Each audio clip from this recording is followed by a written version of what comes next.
Good evening to you.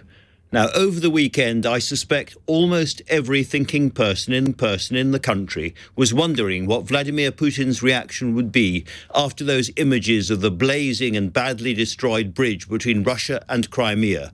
This, the Kerch Bridge, was his pet project and one the Russians had boasted was very heavily defended.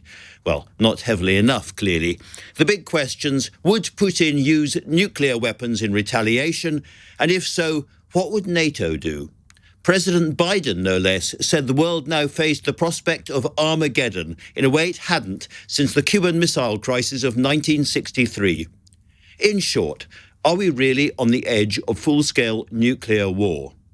Well, part of the answer came today when Russia began to rain down highly sophisticated and expensive but conventionally armed cruise missiles on Kyiv and other Ukrainian towns.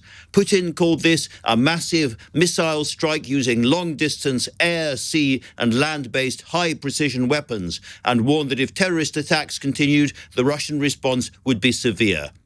Russian commanders boasted that the missiles had hit their targets, which was interesting because what they hit were a children's playground, a bridge for pedestrians and cyclists, part of a university, a German visa office, and the electricity supply for at least one hospital. You could be forgiven for thinking this was random terrorism against the civilian population designed to soothe hurt Russian pride. President Zelensky said the Russians wanted only panic and chaos.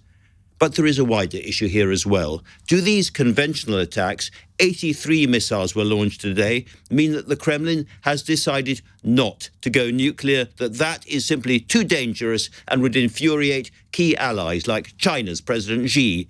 Has Putin concluded that his biggest problem is the alliance between President Zelensky and the West, and that in order to stop the flow of weapons, he has to somehow break the Ukrainians' will to fight? Now, later in the show, we'll be discussing British politics, from the dramatic news in the markets and from the Bank of England through to Nicola Sturgeon's speech at the SNP conference. But frankly, there is no bigger story today than the major escalation of the war in Ukraine.